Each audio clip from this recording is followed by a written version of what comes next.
Bonjour.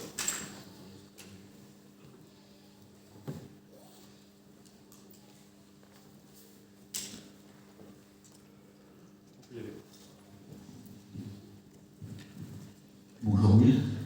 Est-ce que vous pouvez nous faire le traditionnel point sur les blessés, les incertains et puis éventuellement les retours, s'il vous plaît. Merci. Bonjour tout le monde. Hervé Kofi, Ruben Aguilar, Jimmy Cabot, Martin Satriano, Ismaël Gagnou et Wesley Saïd sont indisponibles. Isma s'est fait mal à l'ischio et Wes s'est fait une déchirure au quadri, donc eux seront indisponibles. Et puis au niveau retour, on a Macha qui revient, Neil Elanaoui qui a joué 45 minutes samedi dernier avec la réserve qui sera là aussi, et Hamza Togelian qui sont tous les trois sélectionnables et de retour, donc ça c'est une très très bonne nouvelle. Et puis Rémi, après un coup hier, et s'est entraîné aujourd'hui, donc c'est un point d'interrogation.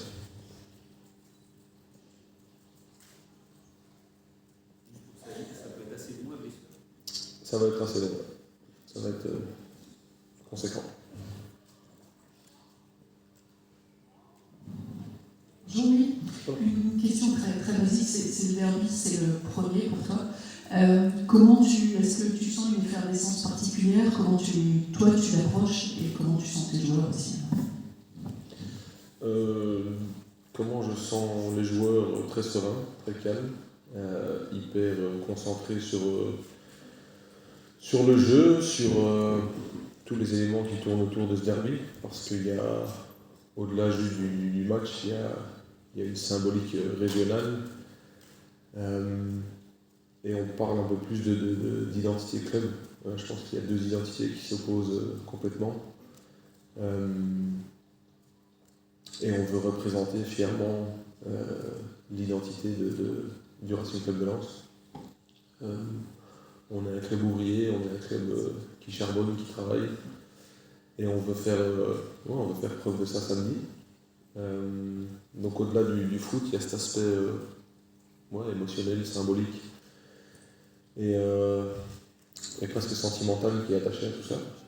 On en est conscient, on a discuté avec les supporters, on a parlé pas mal de ça, mais on s'est aussi dit que pour gagner un derby, il faut d'abord être bon sur le terrain, il faut faire des choses dans l'ordre.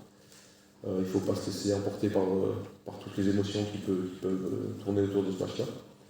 Donc à nous de nous concentrer sur l'aspect foot, sur le contenu de ce qu'on va mettre en place, et puis utiliser la ferveur de Bollard pour nous pousser et nous donner ces 10-15% en plus qui nous permettront, j'espère, de l'emporter.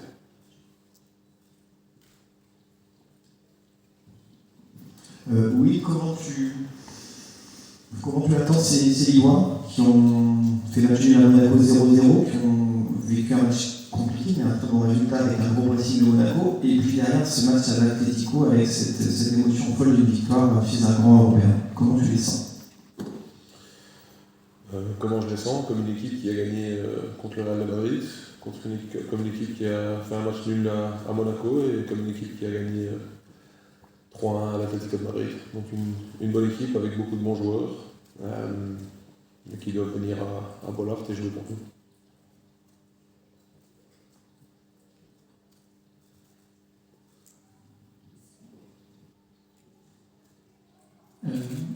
Ce sera une équipe qui est amoindrie parce qu'il manque des joueurs, mais on a l'impression qu'elle a toujours des ressources, tout le temps, elle a toujours des ressources pour renverser les choses. Est-ce que c'est quelque chose que tu as analysé dans ces derniers matchs? Mais pas vraiment, je pense qu'il nous manque des ressources aussi et qu'il y a beaucoup d'équipes à qui il manque des joueurs et qui ont des blessés, des suspendus, etc. Ça fait juste partie du foot. Ils ont un collectif bien garni et ça sera pas, je pense.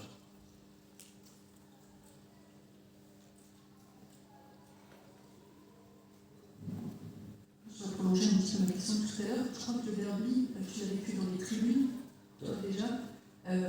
Là, en tant que coach, vraiment, tu vas être sur le banc. Qu'est-ce que tu en attends? Est-ce qu'il y a une espèce d'impatience, de hâte, d'excitation en plus de vouloir gagner ce match? Plus par rapport aux supporters, j'ai envie de rendre quelque chose aux supporters, j'ai envie de donner quelque chose aux supporters, et j'ai envie de vivre des émotions fortes avec eux. Mais au-delà de ça, comme j'ai dit, on est assez calme, on est assez serein, on a préparé ce match comme un gros morceau qu'on va devoir affronter, mais dans une sérénité, avec à l'arrière de la tête ce petit truc qui pousse et qui te dit il faut y aller. Donc c'est ce qu'on va faire, et c'est ce qu'on va essayer de mettre en place. Mais je le dis, il ne faut pas tomber que dans l'émotionnel, il faut rester assez rationnel, il faut rester propre dans ce qu'on fait. Et puis, je me dis faire les choses en ordre. Oui, est-ce que c'est un avantage d'avoir une semaine pleine alors que Lille aura joué en Ligue des Champions en milieu de semaine? J'aimerais bien jouer en Ligue des Champions. Que ça. J'aimerais bien jouer en Ligue des Champions. Et c'est le lot des grandes équipes de jouer tous les 3 jours. On l'avait fait en début de saison en jouant au Pana jeudi soir, en rentrant à 6h du matin, et puis en jouant à Monaco en déplacement le dimanche. Malheureusement, on avait perdu contre le Pana, mais je trouve ça bien d'enchaîner les matchs. C'est pour ça les grandes équipes, elles veulent jouer l'Europe, elles veulent jouer ce cas de figure-là. Moi, c'est bien. Est-ce que c'est un avantage pour vous d'avoir une semaine pleine de prépa alors que Lille n'aura entre guillemets que 3 jours? Je crois qu'il n'y a pas d'avantage de l'inconvénient, il y a juste un plan physique à prendre en compte, mais je le dis, quand tu es une grande équipe et que tu veux jouer les championnats européens comme nous on veut le faire, il faut s'adapter et il faut jouer avec.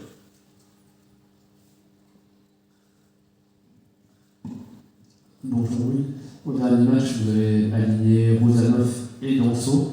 Tout d'abord, qu'est-ce que vous avez pensé de leur prestation, et est-ce que c'est pas un peu le meilleur des deux finalement? Qu'est-ce que j'ai pensé de leur prestation? Très très bonne, très très correcte. Il y a eu pas mal de situations défensives qui ont été très bien gérées. Il y a un équilibre intéressant entre ces trois-là. Et je pense qu'on a vu toute la force et toute la sérénité que ça dégage de les avoir tous les deux sur le terrain. Donc très très bien. Bonjour, Thierry Combet, Radio Plus. C'est le premier derby en France. Est-ce qu'émotionnellement c'est aussi fort que Charleroi-Liège? Non, c'est plus fort ici. Bien plus fort ici.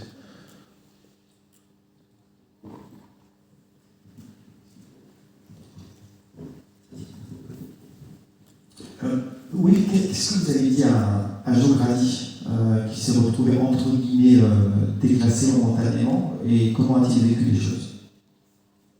On a eu une conversation très calme et très posée sur le fait que Joe revenait d'une blessure à la cheville et que j'avais dit que je voulais aligner les meilleurs joueurs sur le moment même, que j'estimais qu'il était toujours sur le retour. Là, il est en pleine forme. Il a fait une semaine complète d'entraînement, il se sent bien. Donc, comme ça, comme la réalité en face, et on s'est dit les choses très tranquillement et très, très normalement. Forcément, c'est un compétiteur, donc il avait envie de jouer, il avait envie de participer à toutes les minutes qu'il peut engranger. Mais il y a des choix à faire, il y avait un choix à faire sur ce match-là, c'est ce qu'on a fait. Mais il y en aura d'autres à faire samedi. Bonjour. Est-ce que après cette longue série de matchs nuls, la victoire la dernière fois peut servir de déclic ou voire même ouvrir un nouveau chapitre dans votre saison? Je l'espère, hein. C'est le but en tout cas. Ça nous permettrait de... Bon, on l'a fait, on a transformé ces matchs nuls en victoire avec un contenu qui pendant une bonne majorité du match était plutôt bon. Donc à nous de continuer sur cet élan, à nous de garder cette même intensité pendant 90 minutes et pas 55-60. Et simplement de continuer sur cette voie. On a trouvé une certaine efficacité dans ce qu'on voulait faire, on a pris un peu plus de risques dans certaines zones du terrain. Donc non, il faut que ça nous permette d'aller de l'avant, il faut que ça nous permette de continuer sur cette série et d'engranger un peu de confiance aussi. Bonjour Will, comme Bruno Genesio, vous êtes arrivé cet été et vous avez réussi votre transition après votre prédécesseur. Qu'est-ce que tu penses de Bruno Genesio? C'est un super entraîneur qui a gagné contre le Real de Madrid, qui a gagné contre Atletico, qui a battu les plus grands entraîneurs du monde et qui a pris déjà une très très bonne équipe de Ligue l'an dernier de façon admirable et qui continue un travail qui est très bien fait.